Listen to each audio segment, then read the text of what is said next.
통해서 여러분의 심령이 새로워지고 은총을 덧입기를 주 이름으로 축원합니다. 우리가 늘 들었던 요셉이라고 하는 사람의 인생을 우리가 살펴보면 그야말로 파란만장한 인생을 살았던 것을 보게 됩니다. 아버지는 한 사람인데 어머니가 네 사람이에요. 그러니까 엄마가 네 사람이라고 하는 것은 아버지가 부인이 4명이란 뜻이죠. 거기에서 배달한 자식들이 12아들이 태어납니다. 그러니 서로 자기 엄마의 자식들끼리 서로 뭉치고, 그렇지 않은 다른 자식들은 서로 배타하면서 눈칫밥을 먹고 살아갈 수밖에 없게 됐어요. 그 속에서 아버지 야곱은 요셉을 특별히 사랑했습니다. 특별히 아꼈습니다. 그래서 요셉에게 채색 옷을 입혀주게 됐는데 그것으로 인하여 다른 형제들이 요셉을 미워하는 계기가 되었습니다.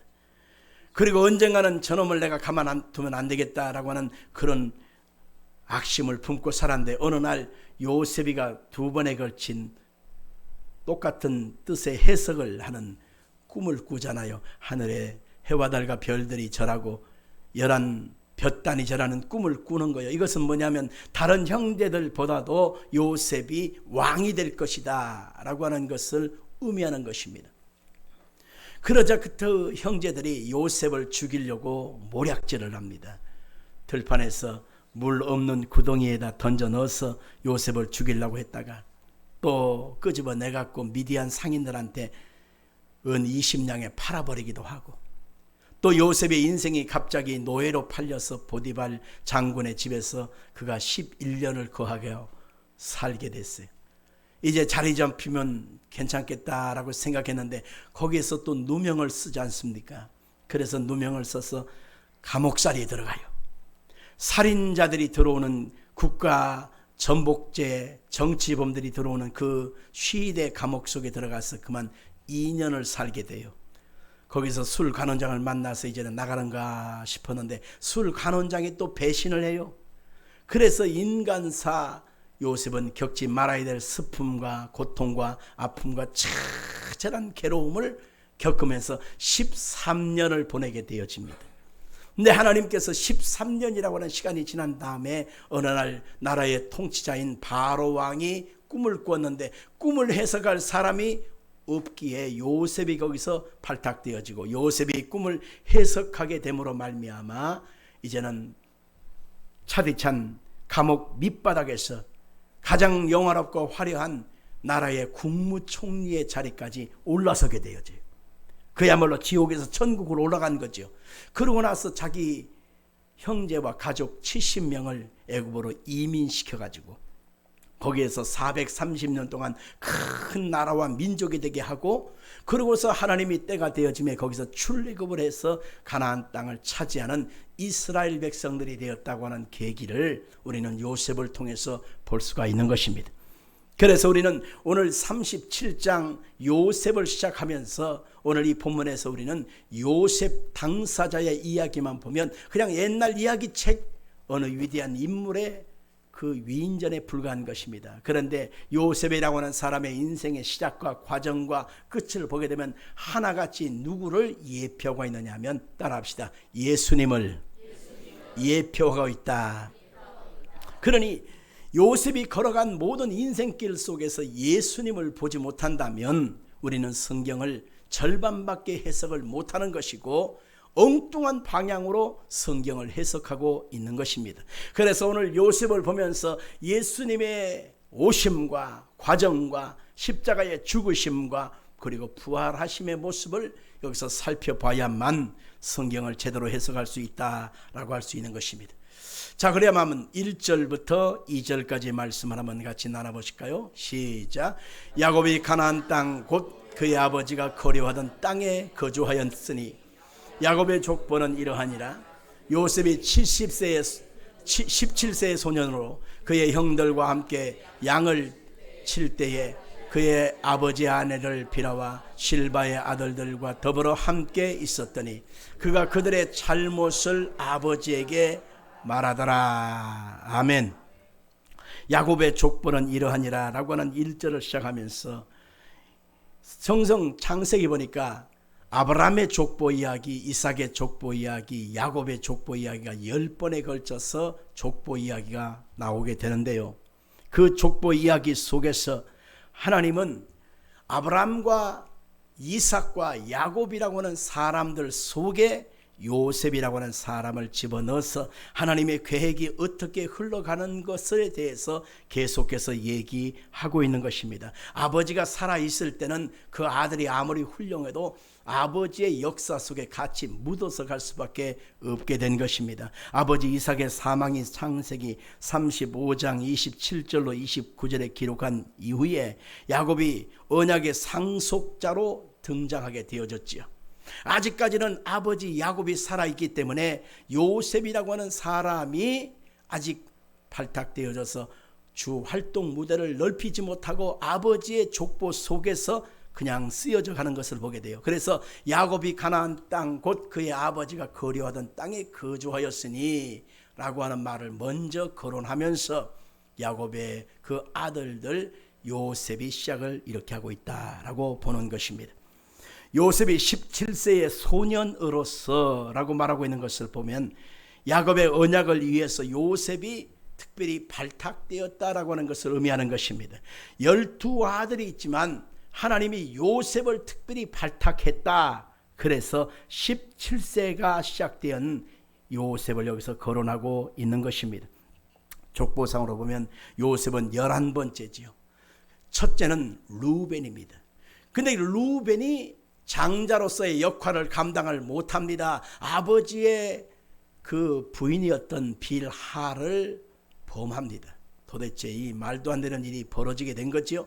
그래서 장자가 된 그 주권을 행사하지 못하고 장자권을 빼앗깁니다. 그래서 누구한테 주느냐? 11번째 아들인 요셉한테 주었다라고 성경은 말하고 있는 것입니다. 다 같이 역대상 5장 1절과 2절 같이 보겠습니다. 이스라엘의 장자 루벤의 아들들은 이러하니라. 루벤은 장자라도 그의 아버지의 침상을 더럽혔으므로 장자의 명분이 이스라엘의 아들 요셉의 자손에게로 돌아가서 족보의 장자의 명분대로 기록되지 못하였느니라.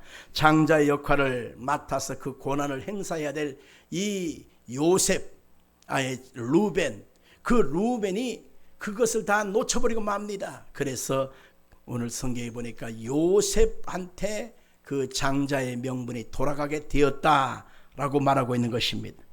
17세의 소년이라고 요셉을 소개하고 있는데 이 17이라고 하는 것은 히브리 숫자 속에서는 다 의미가 있는데요. 10이라고 하는 것은 완전수를 얘기합니다.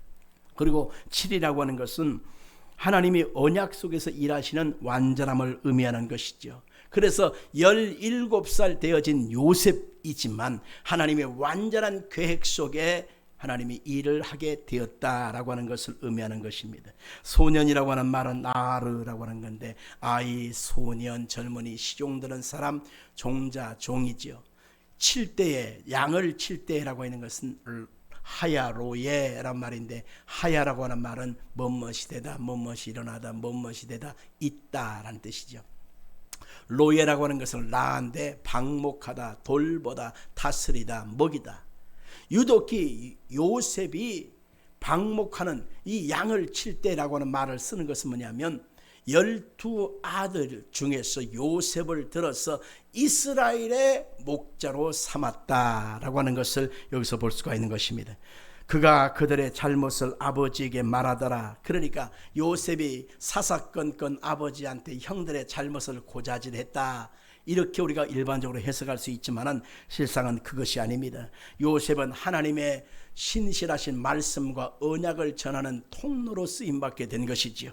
그렇기 때문에 요셉이 형들의 잘잘못을 분명히 지적하고 그것을 하나님 아버지께 말했다라고 하는 것으로 해석하는 것입니다. 창세기 30장 24절에 보니까 여호와는 다시 다른 아들을 내게 더하시기를 원하노라 라고 말하고 있습니다.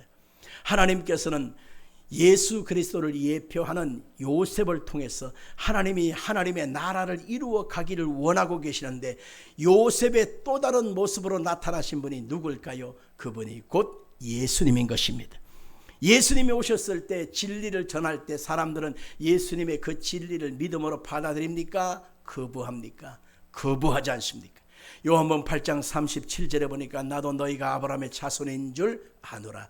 그러나 내 말이 너희 안에 있을 곳이 없으므로 나를 죽이려 하는도다 라고 말하고 있습니다. 자, 우리 한번 3절을 같이 읽어보십시다. 시작.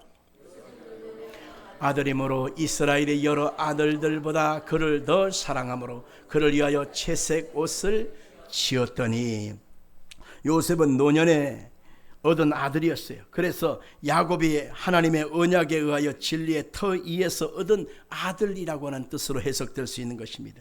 이스라엘이 여러 아들들보다 더 그를 사랑했다라고 하는 것은 편애했다라고 하는 뜻이 아니라, 오늘 성경에 보니까 이스라엘이 여러 아들들보다 그를 더 사랑했다라고 하는 표현으로 자세히 봐야 돼요. 야곱이라고 하는 표현을 쓰지 않고 이스라엘, 변화된 자, 하나님의 은혜 안에서 변화된 이스라엘이 요셉을 더 사랑했다라고 하는 표현을 보면서 바로 뭐냐면, 그 아버지 야곱은 이스라엘로 요셉을 더 사랑했다라고 하는 것으로 볼 수가 있는 것입니다. 참된 이스라엘이 되셔서 모든 하나님의 백성들을 이끌어 가시는 하나님의 놀라운 뜻을 담고 있는 것이죠. 거기에서 요셉한테 무엇을 입혔어요? 채색 옷을 입혔는데, 채색 옷은 케톤네트 파심이라고 하는 말로 쓰였습니다. 발목까지 내려오는 긴 소매 외투를 의미하는 것인데, 팥심이라고 하는 이 말은 파스라고 하는 언어의 뜻인데, 손바닥, 발바닥, 길고 소매 달린 옷입니다. 여러 색깔들이 있는 옷인데, 이 옷을 누가 입었느냐? 성막에서 제사를 늘 집행하던 제사장들이 입던 옷이 바로 긴 옷이었습니다. 색깔 있는 옷이었다라고 하는 것은 뭐예요? 왕이 입었던 옷을 말하는 것입니다. 그렇기 때문에 채색 옷을 입었다라고 하는 것은 요셉이 왕의 역할과 제사장의 역할을 할 것을 예표했다라고 하는 것입니다. 아멘 하십시다. 그래서 그 아버지가 이 옷을 지었더니 라고 하는 것은 낡아질 때마다 계속 이 옷을 새로 지어 주었다. 잊어먹을만 하면 또 새 옷을 입혀주고, 잊어먹을만 하면 또 입혀주면서, 실상은 요셉이 장차는 제사장이요 왕의 위치로서 하나님 앞에 쓰임받게 되었다라고 하는 것을 의미하는 것입니다. 이것은 바로 우리 주님 예수께서 영원한 만왕의 왕이 되시고 만주의 주가 되시고 우리의 제사장이 되사 우리를 하나님께로 인도해 가시는 모습을 예표하는 것입니다. 우리 한번 4절로 5절을 같이 보겠습니다. 시작.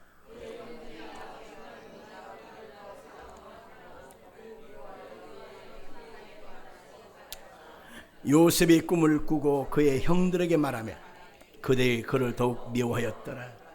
여기서 자세히 보면 그의 형들이 아버지가 형들보다 더 사랑했다라고 하는 모습을 보고 그를 편안하게 말할 수 없었다라고 하는 것입니다.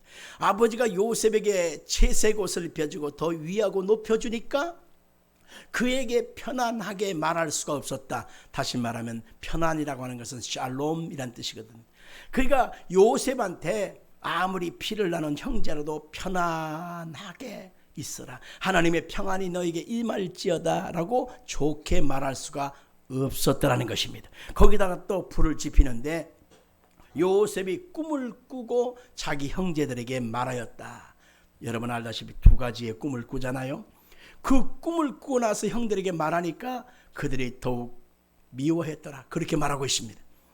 이 형들이 바로 여기서 무엇을 보냐면 그 꿈의 의미를 알았다는 것입니다. 11 볕단이 빙 둘러서더니만 가운데 서 있는 요셉의 볕단에게 절을 했다. 아, 요셉이 우리 왕이 될 것인가?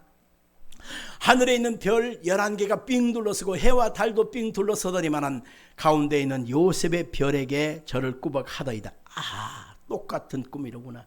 요셉이 우리의 왕이 될 것이 분명하구나. 이 사실을 그들이 알았기 때문에 결과적으로 그들은 요셉을 미워하고 증언했다는 것입니다. 여기서 우리는 예수님의 모습을 봐야 합니다. 예수님께서 우리 가운데 오셔서 우리 가운데 하늘의 생명을 주시고 구원의 역사를 이루시기 위해서 오셨음에 사람들은 예수님이 하나님의 아들인 것을 인정합니까? 인정하지 않습니까? 환영합니까? 거부합니까? 바로 똑같은 모습을 여기서 살펴볼 수가 있는 것입니다. 자, 6절로 8절까지를 같이 보겠습니다. 요셉이 그들에게 이르되 청하건대 내가 꾼 꿈을 들으시오. 우리가 밭에서 곡식단을 묶더니 내 단은 일어서고 당신들의 단은 내 단을 둘러서서 절하더이다. 그의 형들이 그에게 이르되 네가 참으로 우리의 왕이 되겠느냐, 참으로 우리를 다스리게 되겠느냐 하고 그 꿈과 그의 말로 말미암아 그를 더욱 미워하였더라. 아멘. 꿈의 의미가 무엇인지를 그들이 분명히 알고 있었다는 것입니다. 그러나 그것을 그들이 받아들일 수가 없었다는 것입니다. 그래서 그 요셉의 성공이 이루어지지 않고 요셉의 꿈대로 되어지지 않게 하여 그들은 그들을 거부했다는 것입니다. 여기서 우리는 뭘 볼 수 있어야 되냐면 사람이 꿈을 꾸는 것이 아니라 꾸어진다는 것입니다. 사람이 임의적으로 무언가를 계획하고 무언가를 어떤 그림을 그리고 무언가를 환상으로 그것을 자꾸 형상화하고자 자꾸 할지라도 그것이 하나님께로부터 온 것이 아닌 내 나름대로의 어떤 계획과 비전이라면 그것은요 이루어질 수도 있지만은 이루어지지 않는 경우가 더 많습니다. 그것을 가리켜서 허상, 망상, 그리고 그걸 가리켜 뭐라고 그래요? 개꿈, 이렇게 말하는 것입니다. 사람이 무언가를 계획하고 무언가의 비전을 갖는 것은 중요하지만 실상은 그것이 하나님에게서 온 것이 아니라면 그것은 굉장히 허상에 불과하다는 것을 알 수 있는 것입니다. 자, 꿈은 하나님이 마음속에 꾸게 해 주셔야만 그것은 진짜 꿈이 되는 것이고 그 속에 하나님이 부어주셔야만 아하 하나님의 뜻이 이것이구나, 하나님이 나를 이렇게 이끌어 가시는구나 알 수가 있는 것입니다. 너희가 눈으로 보지 못하고 귀로 듣지 못하고 마음으로 생각할 수 없지만 하나님의 성령이 너희 속에 하나님의 계획을 생각을 두고 행하고 이시나니 라고 말하고 있지 않습니까? 아멘. 이정화 씨라고 하는 사람을 알고 계시나요? 그분이 임신을 했어요. 그러니까 이왕이면 아들 낳았으면 좋겠다 해가지고 아들에 대한 꿈을 꿨어요. 그러면서 그 당시에 제일 유명한 배우 중에 한 사람이 신성일 씨라고 하는 그 유명한 영화 배우가 있거든요. 잘생겼잖아요. 그래서 신성일 씨 사진을 잡지에서 오려가지고 화장대 앞에다 붙여놓고 이왕이면 신성일 같은 아들이 낳았으면 좋겠다라고 꿈을 꿨어요. 태교를 한 거죠. 10달이 지나서 아들을 낳습니다. 그런데 그 아들이 신성일 같이 생긴 거예요. 무슨 말인지 아시겠어요? 이정화 씨는 곧 저의 모친이거든요. 아무리 신성일 같은 꿈을 꿨을지라도 씨가 틀리는데 씨는 전석봉 씨 씨인데 어떻게 신성일이가 나올 수 있겠어요? 안 되지. 여러분들 바로 그것과 같은 것입니다. 우리가 마음속에 내일에 대한 화려하고 아름답고 영롱한 계획과 꿈을 꾸는 것은 좋은 거예요. 마치 월요일날 로또 복권을 하나 딱 사갖고 지갑에 넣어놓고 이 한 방만 되면 내가 가만 안 있어, 이 한 방만 되면 내가 이렇게는 안 살 거야 하면서 일주일 동안 고이고이 간직하면서 토요일 밤 8시가 넘어가는 그 순간까지 얼마나 행복해요. 왜? 이것만 되면, 이것만 되면 내 인생은 달라질 거야 라고 하는 그런 환상과 꿈을 갖는 것 뭐 괜찮아. 뽕을 맞는다고 그러지. 괜찮은 거야. 그러나 8시가 지나서 당첨자 발표를 하고 나면 역시나 꽝이야. 그것이 바로 일가일몽이라고 그러는 것입니다. 아무리 좋은 꿈과 환상을 꾼들 그것이 나의 계획과 나의 생각과 나의 잠재적인 본능 속에서 나오는 것이라면 여러분들 헛된 풍선 속에 있는 공기와 같은 것입니다. 우리가 하나님 앞에 기도하면서 하나님의 성령이 내 속에 부어주시는 복된 꿈을 꿔야 하는 것입니다. 하나님의 은혜를 입고 나서 내 속에 들려져 오는 잔잔한 평안 속에 들려오는 하나님의 거룩한 음성이 내 속에 들려질 때 그것이 하나님의 계획이 이루어져 가는 것입니다. 하나님의 말씀을 보고 하나님께 예배하면서 들려지는 하나님의 놀라운 사랑과 은혜와 마음의 소망을 마음에 품을 때 그것이 진정한 꿈이지. 나도 복권 한 장 샀으니까 내 인생은 달라질 거야 라고 하는 한 방이면 된다, 대박의 꿈을 꾼들 인생이 결코 달라질 수가 없다는 것을 알아야 하는 것입니다. 예수님께서 오셔서 우리 가운데 주신 꿈은 바로 온 인류를 구원하는 것이었습니다. 죄와 사망에 빠진 여러분과 저를 건져내서 하나님의 사랑의 아들의 나라로 옮겨가는 것이 예수님의 거룩한 꿈이었습니다. 근데 그 꿈을 말할 때 많은 유대인들, 바리새인들은 받아들였습니까? 거부했습니까? 거부했습니다. 오히려 예수님을 십자가에 못 박아 죽여버리는 그러한 일을 그들이 자행했습니다. 마찬가지입니다. 하나님께서 요셉을 만왕의 왕으로 그리고 제사장으로 하나님이 쓰시고자 하는 놀라운 계획을 보여주었고 그것을 말할 때 자기 형제들은 그것을 거부했다는 것을 보면서 어찌 보면 예수님과 그렇게 똑같은 질을 알 수가 있단 말이지요. 자, 우리 한번 9절과 10절을 또 살펴보겠습니다. 요셉이 다시 꿈을 꾸고 그 형들에게 말하이르되 내가 또 꿈을 꾼즉 해와 달과 11별이 내게 절하더이다 하니라. 그가 그의 꿈을 아버지와 형들에게 말하며 아버지가 그를 꾸짖고 그에게 이르되 네가 꾼 꿈이 무엇이냐? 나와 내 어머니와 내 형들이 참으로 가서 땅에 엎드려 내게 절하겠느냐. 여기서 보니까 다시 꿈을 꿨다. 먼저 꾼 꿈은 11볕단이 절하는 꿈이었잖아요. 두 번째 꾼 꿈은 하늘의 해와 달과 별들이 절하는 꿈이었지 않습니까? 물론 색깔은 달라도 뜻은 똑같았어요. 똑같은 꿈을 두 번 꿨다고 하는 것은 뭐예요? 하나님이 반드시 이루신다. 가집시다. 하나님이 반드시 이루신다. 아멘. 하나님께서 오늘 여러분 가져가 기도할 때 자꾸 그 하나님의 계획이 마음의 소망이 마음속에 자꾸 생수처럼 올라올 때가 있습니다.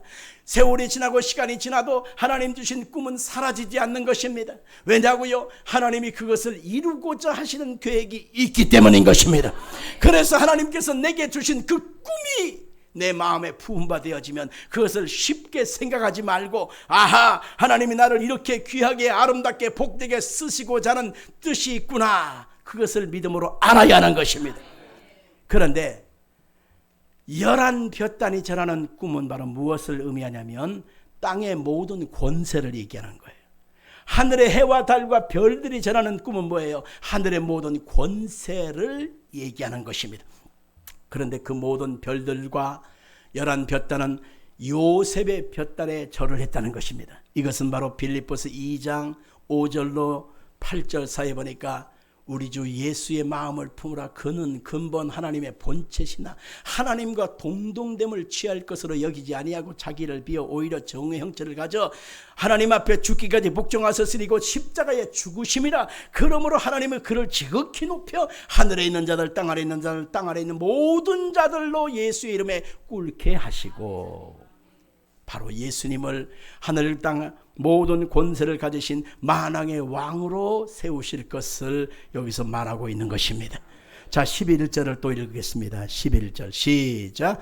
그의 형들은 시기하되 그의 아버지는 그 말을 간직해 두었더라.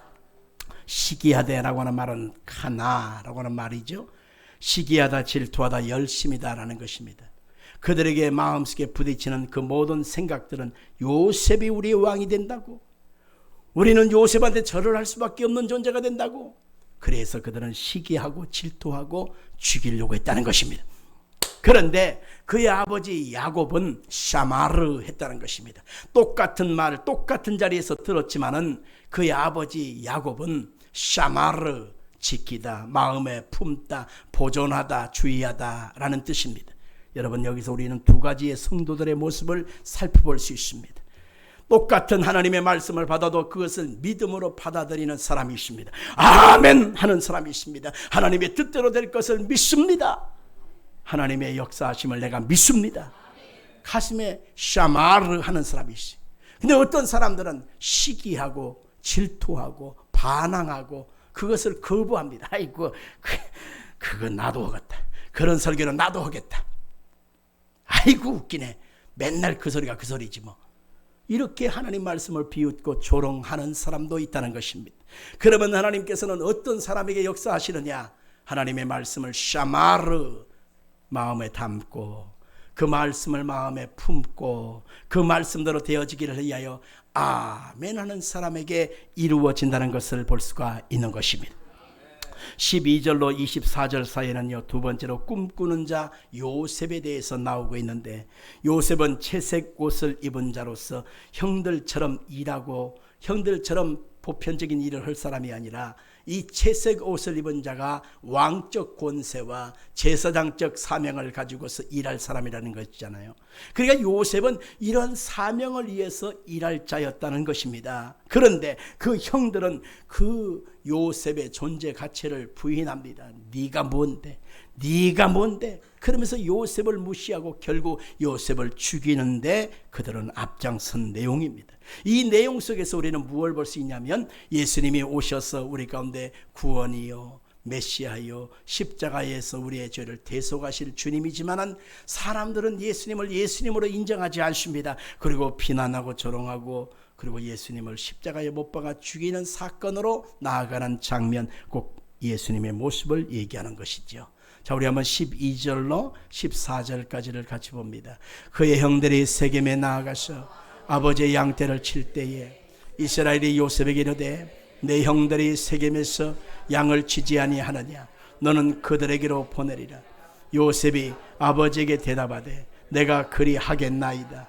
이스라엘이 그에게 이르되 가서 내 형들과 양떼가 다 잘 있는지를 보고 돌아와 내게 말하라 하고 그를 헤브론 골짜기에서 보내니 그가 세겜으로 나아가니라.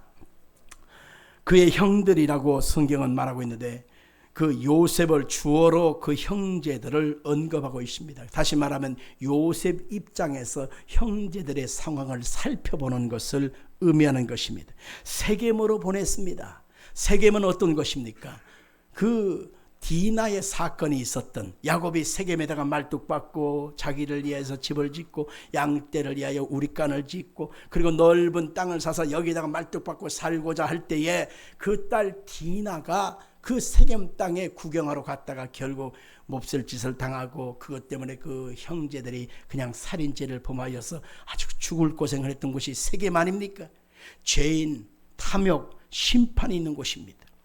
세겜 땅에 있는 그곳에 지금 요셉을 보냈다라고 하는 것을 바로 무엇을 의미하냐? 바로 예수님을 이 땅에 높고 높은 왕의 자리에 보낸 것이 아닙니다. 큰 부잣집에 보낸 것이 아닙니다. 죄가 득실거리고 심판이 있는 그곳으로 예수님을 보내신 것을 의미하는 것입니다.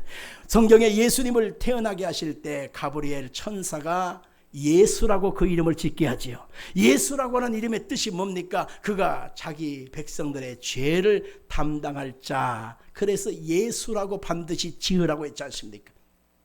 예수님은 높고 높은 보좌를 버리시고 낮고 천한 이 땅에 죄인들이 득실거리는 곳, 사망과 심판이 있는 곳으로 찾아오신 것입니다. 그런데 예수님을 예수님으로 인정하지 않고 사람들은 예수님을 거부했지 않습니까? 형제들도 마찬가지였습니다. 15절로 17절에 보니까 이 형들이 무엇을 했는가를 살펴볼 수 있어요. 시작. 어떤 사람이 그를 만난 즉 그가 들에서 방황하는지라. 그 사람이 그에게 물어 이르되 네가 무엇을 찾느냐? 그가 이르되 내가 내 형들을 찾으오니 청하건대 그들이 양치는 곳을 내게 가르쳐 주소서. 그 사람이 이르되 그들이 여기서 떠났느니라. 내가 그들의 말을 들으니 도단으로 가자 하더라 하니라. 요셉이 그 형들의 뒤를 따라가서 도단에서 그를 만나니라. 아멘. 여기서 세겜으로 갔는데 형들이 벌써 다른 곳으로 다 옮겨간 거예요. 왜냐? 양들이 목초지를 쫓아서 그 풀을 다 뜯어먹으면 이제 그곳에는 먹을 것이 없으니까 양들을 먹고 다른 곳으로 옮기게 되는 것이죠. 그러니까 요셉이 세겜이라고 하는 동네에 가서 형들이 없으면 말할 것이가 됩니다. 아버지, 가보니까 형들은 벌써 딴 곳으로 가버리고 없었어요. 그냥 올 수도 있어요. 그런데 어떤 사람한테 묻습니다. 우리 형들이 어디로 갔습니까? 아, 벌써 떠났지. 도단으로 갔어. 그래서 도단이라고 하는 곳으로 거기까지 찾아가게 되었다라고 하는 것입니다. 도단이라고 하는 뜻은 도탄이라고 하는 것으로 두 개의 우물이란 뜻이 담겨 있습니다. 풍부한 곳, 말씀이 있는 곳이라는 것입니다. 그런데 그곳에서 사건이 벌어지게 되어져요.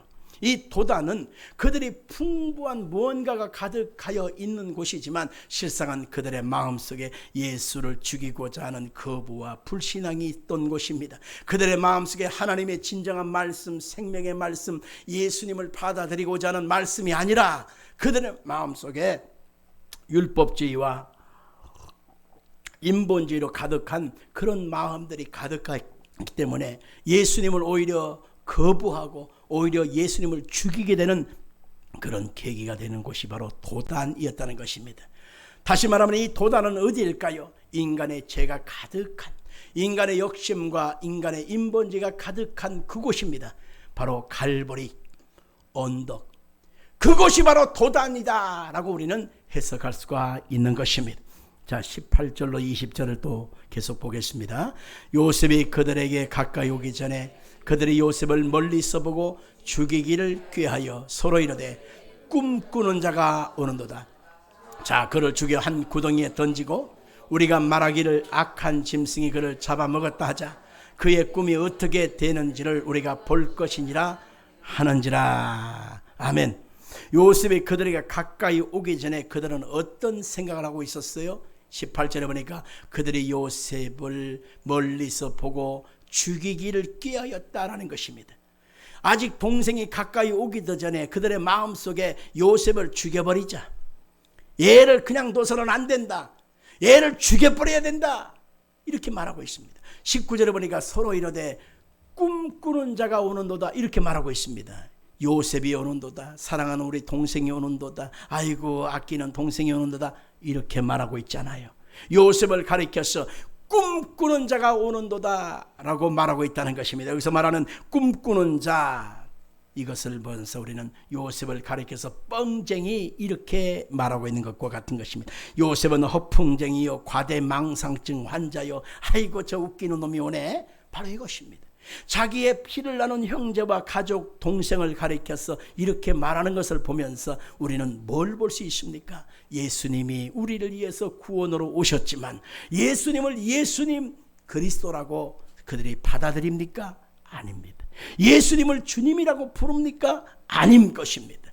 한결같이 예수님을 가리켜서 사람들은 잘못된 자라고, 이단의 괴수라고, 심지어는 사단의 앞잡이라고, 바알세굽이라고 말했지 않습니까? 똑같은 모습을 여기서 우리가 살펴볼 수가 있는 것입니다. 그래서 예수님께서 마태복음 16장 16절 이하에 가이사랴 빌립보로 지방에 이르렀을 때에 12 제자들에게 묻지 않습니까? 사람들이 인자를 누구라 하느냐? 예, 예레미야, 엘리야 선지자 중에 한 사람이라고 합니다. 그러면 너희는 나를 누구라고 생각하느냐? 선지자 중에 하나라고 생각합니다. 베드로가 그렇습니다. 주는 그리스도시요 살아계신 하나님의 아들이십니다. 이렇게 말할 때 예수님이 얼마나 기쁘셨는지, 바요나 시모나 복이 있도다. 이를 내게 알게 한 이는 혈육이 아니라 하늘에 계신 너희 아버지시다. 내가 이 고백 위에 내 교회를 세우리니 음부의 권세가 이기지 못하리라. 할렐루야. 우리 예수님의 모습하고 어찌 보면 똑같지 않습니까? 예수님을 예수님으로 인정하는 사람이 있는가 하면은 예수님을 가리켜서 사단의 앞잡이라고, 사단의 종이라고 그렇게 성령을 해방하는 그런 죄를 짓는 경우도 있지 않습니까?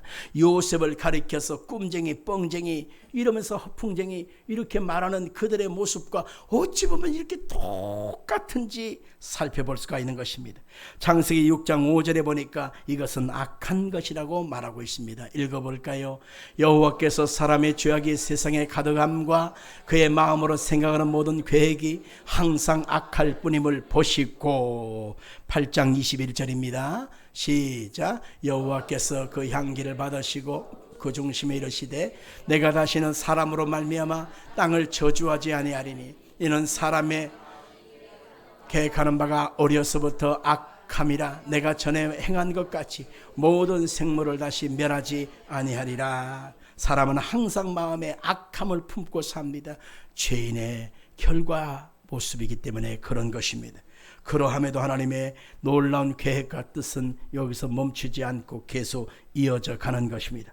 자, 우리 한번 21절 이하를 살펴보겠습니다. 22절까지. 루벤이 듣고 요셉을 그들의 손에서 구원하려 하여 이르되 우리가 그의 생명은 해치지 말자. 루벤이 또 그들에게 이르되 피를 흘리지 말라. 그를 광야 그 구덩이에 던지고 손을 그에게 대지 말라 하니 이는 그가 요셉을 그들의 손에서 구출하여 그의 아버지로 돌려보내려 함이었더라. 아멘. 여기서 루벤의 선한 모습으로 우리가 비춰주게 되지는데요, 실상은 루벤의 이런 말 속에서는 그 속에 생각하는 바가 있었던 것입니다. 루벤은 그 서모였던 비라를 범했던 그 죄가 있잖아요. 장자권을 잃어버린 그 슬픔이 그에게 있었지 않습니까? 그래서 이번 요셉을 구원함으로 인하여, 건져냄으로 인하여 자기가 실추되었던 명예와 잃어버렸던 장자의 권리를 다시 찾고자 하는 그러한 마음이 그들 속에 있었다는 것입니다. 인간이 예수 그리스도를 구원하겠다고 하는 이 참 말도 안 되는 생각과 같은 것입니다. 다시 말해서 사람들이 예수님을 구원하겠다는 것이 아니라 예수님이 우리를 위해서 죽으셔야만 구원되어지는 것이 하나님의 계획과 뜻이었고 하나님의 방향성이었어요. 아멘 할까요? 그런데 예수님을 내가 구원하겠다, 예수님을 건져내겠다 하면 여러분 이게 말이 됩니까? 말이 안 되지 않습니까? 바로 루벤의 생각이 바로 그래서 망령된 생각이다, 이렇게 볼 수가 있는 것입니다. 23절로 24절을 또 보겠습니다. 요셉이 형들에게 이르되 그의 형들이 요셉의 옷 곧 그가 입은 채색 옷을 벗기고 그를 잡아 구덩이에 던지니 그 구덩이는 빈 것이라 그 속에 물이 없었더라. 제일 먼저 그 형들이 한 것은 뭐예요? 채색 옷을 벗겼다.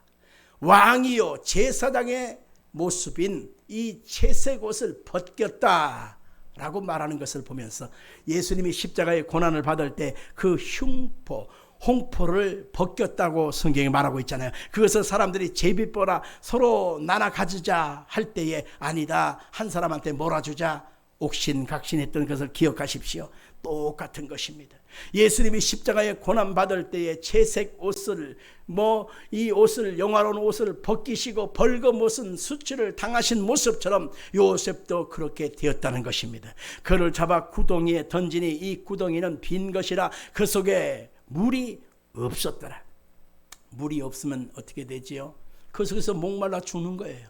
굶어 죽는 거예요.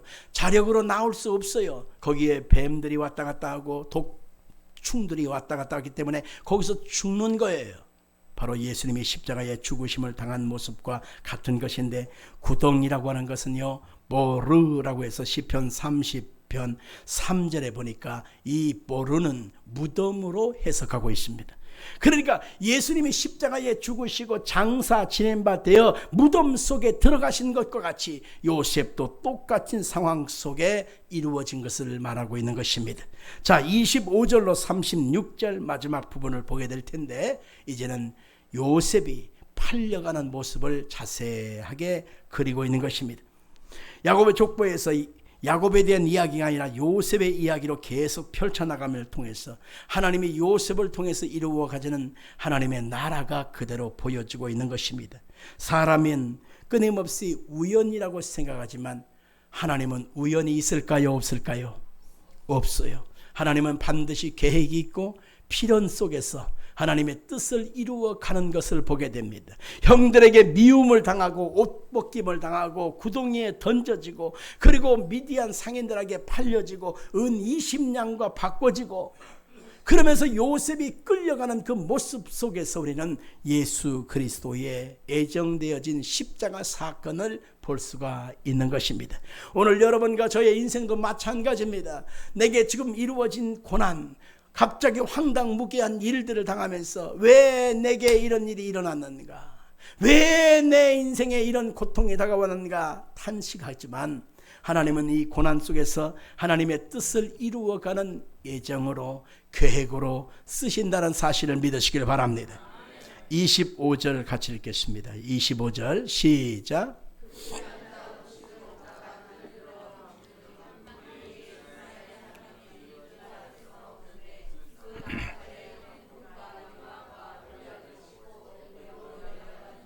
자, 25절을 시작하면서 그들이 요셉을 물 없는 구덩이에 던져버렸어요. 죽음으로 던져버렸습니다. 자기 피를 나눈 형제를 던져버렸습니다. 사람을 죽이고 살인을 범한 것과 같은 것이에요. 그런데 오늘 25절을 시작하면서 이야 하는 인간의 그 악함의 실존을 그대로 봅니다. 그들이 앉아 뭘 하더라? 그들이 앉아서 뭘 하더라? 음식을 먹다가 이렇게 말하고 있습니다. 이야, 사람이 이렇게 독종이에요. 이렇게 사람이 죄악의 모습입니다. 자기 형제를 죽이려고 물 없는 구덩이에 던져 넣어버렸어요. 죽어버리라. 그런데 그들이 앉아서 음식을 지금 태연하게 나누어 먹고 있더라. 이것이 바로 인간 죄악의 현주소인 것입니다. 그들이 앉아라고 하는 말은 야샤브, 앉다, 머무르다, 살다, 거주하다. 눈을 들어보았다라는 것은 나사한데 들어 올리다, 가지고 가다. 그들이 보았다라고 하는 것은 라아라는 뜻인데 보다, 조사하다, 지각하다, 주목하다라고 하는 것입니다. 24절에 보니까 그를 잡아 구덩이에 던지니 그 구덩이는 빈 것이라 그 속에 물이 없었더라 라고 하는 것을 보면서 인간의 죄성, 형제들의 죄성을 우리는 낱낱이 보여주고 있는데 그들이 이번엔 뭘 봤느냐? 미디안 상인들이, 이스마엘 사람들이 애굽으로 내려가는 것을 보았어요. 지금 현재 그들은 지금 도단이라고 하는 곳에 있었거든요. 이 도단은 이 무역 통로의 도시입니다. 반드시 그들이 이쪽으로 가고 저쪽으로 가게 하여 이 도단이라고 하는 곳을 반드시 지나가야 한 것이죠. 여기에서 그들은 선택해야 될 그런 길목에 있었던 것을 의미하는 것입니다. 요셉을 살릴 것이냐 아니면 요셉을 죽일 것이냐, 요셉을 건져낼 것이냐 아니면 요셉을 팔아버릴 것이냐, 선택 속에 그들이 있었던 것을 의미하는 것입니다. 우리는 매 순간마다 예수 그리스도를 믿으면서 믿음으로 살 것이냐 아니면 세상 사람처럼 우리가 세상의 이치 따라서 흘러가는 모습으로 살 것인가를 결정해야 되겠지요. 오늘 주일 아침에 여러분들이 하나님께 나와서 예배하는 것을 선택했습니다. 잘하신 거예요. 하나님 앞에 나와서 찬양하며 하나님 말씀 듣고 하나님의 은혜로 말씀으로 살아갈 것을 결단하고 결심한 거예요. 잘하신 거예요. 그러나 많은 사람이 그렇지 않아요. 자기 육신 따라, 이생의 자랑 따라, 안목의 정욕 따라 자기 마음대로 살아가는 것이 사람의 인본주의인 거죠. 도단에서 그들이 요셉을 선택할 거냐 아니면 버릴 것이냐 라고 하는 선택에 섰지만 그들은 요셉을 은 20냥에 팔아버릴 것을 결정한 것입니다. 이스마엘 사람들이 향품과 유향과 모략을 싣고 애굽으로 가고 있었다라고 하는 것은 향품, 유향, 모략은 뭐예요? 사람을 장례를 치를 때 쓰는 값진 약품들입니다. 예수님이 십자가의 고난을 받으시고 주님 앞에 영화로운 모습으로 서실 때 향품이 필요했고 모략이 필요했고 유향이 필요했잖아요. 동방 박사들이 와서 예수님의 탄생을 기뻐하여 황금과 유향과 모략을 드렸다고 말하고 있지 않습니까? 어찌 보면 똑같지 않겠습니까? 자, 26절로 28절을 또 보십시다. 시작. 유다가 자기 형제들에게 이르되 우리가 우리 동생을 죽이고 그의 피를 덮어둔들 무엇이 유익할까? 자, 그를 이스마엘 사람들에게 팔고 그에게 우리 손을 대지 말자. 그는 우리의 동생이요 우리의 혈육이라 하며 그 형제들이 청종하였더라. 그때 미디안 사람 상인들이 지나가고 있는지라 형들이 요셉을 구덩이에서 끌어올리고 은 20에 그를 이스마엘 사람들에게 팔매 그 상인들이 요셉을 데리고 애굽으로 갔더라. 요셉을 죽이기 위해서 이를 저질렀지만 유다라고 하는 형제가 바로 요셉을 죽는 것보다 종한테 팔리는 것이 낫지 않겠는가라고 건져내기 하여 앞장서는 모습을 보게 되어지죠. 어찌 보면 유다라고 하는 형제가 참 멋진 모습과 결단을 한 것처럼 보여지지만 실상은 이 유다라고 하는 형과 첫째 형이었던 루벤의 형과는 어찌 보면 이쪽 저쪽 쌤쌤이었던 것을 보게 됩니다. 자기 동생을 건져내므로 자기의 유익을 얻고자 하기 위하여 자기가 잃어버렸던 그 장자의 명예를 실추를 다시 한번 회복시키기 위하여 요셉을 쓰고자 하는 그런 루벤의 모습이나 유다라고 하는 사람이 팔아버리자, 죽이지 말고 팔아버리자 라고 말하는 모습을 통해서 유다라고 하는 사람이 또 무엇을 의미할까요? 예수님이 십자가에 고난받을 때 은 30냥에 팔아버린 사람이 있는데 그 이름이 뭔지 혹시 아세요? 가룟 유다 아닙니까? 여기서 유다라고 하는 사람 네 번째 형이 유다인데 그 형의 모습이 곧 가룟 유다의 모습처럼 그 은을 받고 돈 받고 동생을 팔아버린 가룟 유다를 여기서 예표하고 있는 것을 여기서 알아야 하는 것입니다. 은 20이라고 하는 표현은 당시의 화폐 단위이지만은 이 율법서에서는 서원을 위한 속전으로 쓰여졌어요. 그래서 은이라고 하는 것은 케세프라고 하는 말인데 생명을 대속하는 속전으로서 그가 팔아버린 것입니다. 그래서 20냥 받고 동생을 팔아버린 이 유다라고 하는 모습과 같이 가룟 유다도 똑같이 은 30냥에 예수님을 팔아버린 모습으로 예표되고 있는 것입니다. 자, 29절로 30절 같이 보겠습니다. 루벤이 돌아와 구덩이에 이르러 본즉 거기 요셉이 없는지라 옷을 찢고 아우들에게 되돌아와서 이르되 아이가 없도다 나는 어디로 갈까. 루벤의 슬픈 모습으로 형제들 속에서 슬퍼하는 인지상정의 모습을 볼 수가 있는 것입니다. 그러나 이것은 하나님의 언약의 감정과는 하나님의 말씀과는 전혀 상관이 없는 인간적인 슬픔이요 비애였던 것을 보게 되어져요. 자기 장자의 권위를 회복하기 위하여 자기가 그렇게 슬픔을 표현하고 있지만은 실상은 그런다고 해서 요셉을 구원할 수 있는 것은 아닌 것이지요. 자, 31절로 32절 마지막 부분을 또 보겠습니다. 시작. 그들이 요셉의 옷을 가져다가 손념소를 죽여 그 옷을 피해 적시고 그의 채색 옷을 보내어 그의 아버지에게로 가지고 가서 이르기를 우리가 이것을 발견하였으니 아버지 아들의 옷인가 보소서 하매. 아멘. 요셉의 옷을 가져다가 순념소를 죽여서 그 피에다가 옷을 이렇게 적셨어요. 이것은 짐승이 뜯어 먹혔다라고 하는 것에 대해서 그들이 증명하려고 하는 것인데 직접 그것을 가지고 와서 아버지한테 보인 것이 아니라 사람들에게 보여 사람들에게 손에 쥐어져서 제3자로 그것을 증명하게 하려고 하는 모습으로 오늘 성경에 쓰여지고 있어요. 자기들이 직접 그것을 얘기하면 아버지가 꼬치꼬치 캐물을 거 아니에요. 책임을 지을 거 아닙니까? 네 동생이 죽을 때 너희들은 어디 있었냐? 너 동생 죽일 때 너는 어디 있었냐? 그렇게 말할까 봐 우리들은 못 봤는데 짐승이 와서 찢어 죽인 거예요. 그래서 사람들에게 대신 얘기하게 함으로 자기들의 그 책임을 회피하는 인간의 관악성을 여기서 볼 수가 있는 것입니다. 예수님을 십자가에 못 박아 죽인 사람이 나라고 하는 사실에 대해서 거부하고 누가 죽였냐 하니까 제사장이 죽였어요. 누가 죽였냐 유대인들이 죽였어요. 누가 죽였냐 하니까 바리새인들이 죽였어요. 변디어 빌라다가 죽인 거예요. 나는 상관이 없어요 라고 말하는 인간의 철면피함을 볼 수가 있는 것입니다. 세례 요한은 예수님이 십자가에 몸을 짓고 피 흘려 우리 죄를 대속하신 하나님의 어린 양이라고 성경은 말하고 있는 것입니다. 요한복음 1장 29절을 볼까요?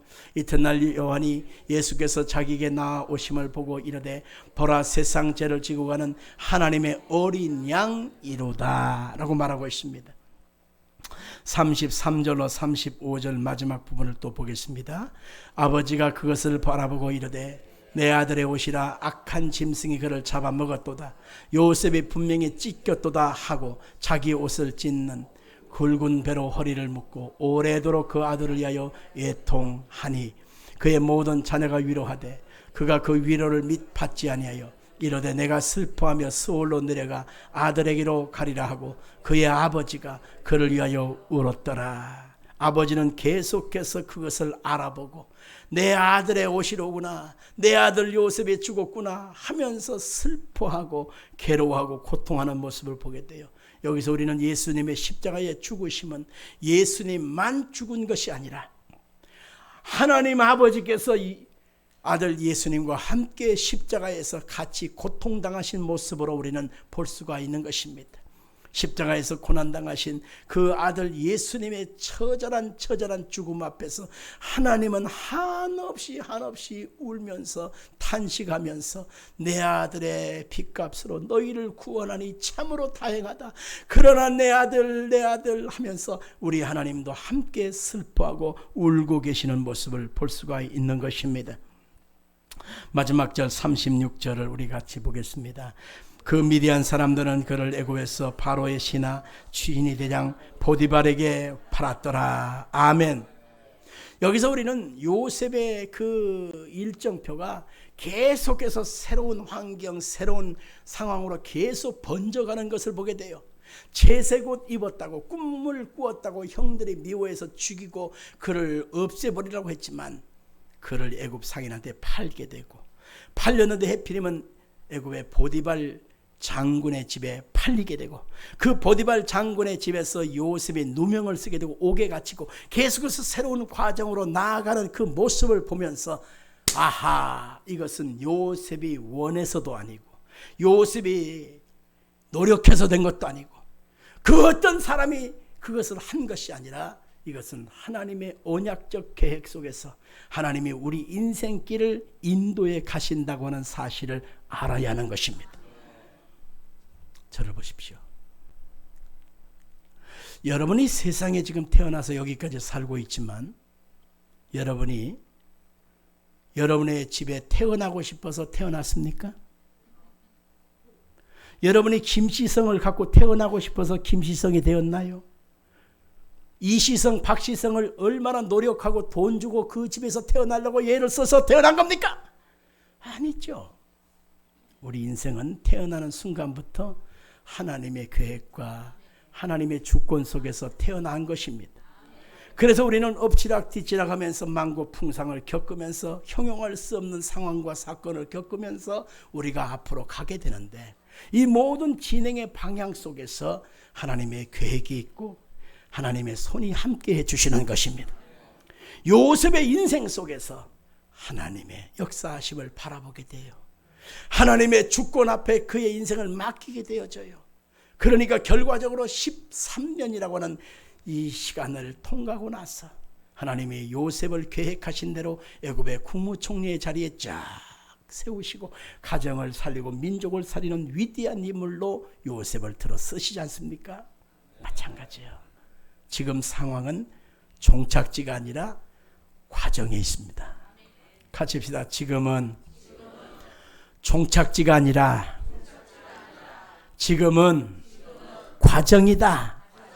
이 과정은 더 잘되기 위한 과정이요, 하나님의 뜻이 이루어지는 과정이요. 이 과정 속에서 여러분들이 해야 될 일은 뭐예요? 하나님을 신뢰하는 겁니다. 하나님의 그 말씀 앞에 여러분의 인생을 맡기는 겁니다. 그리고 하나님이 나를 인도해 달라고 우리는 그분을 의지하는 것입니다. 가장 아름다운 길로, 가장 복된 길로 여러분을 인도해 가실 것입니다. 기도하십시오.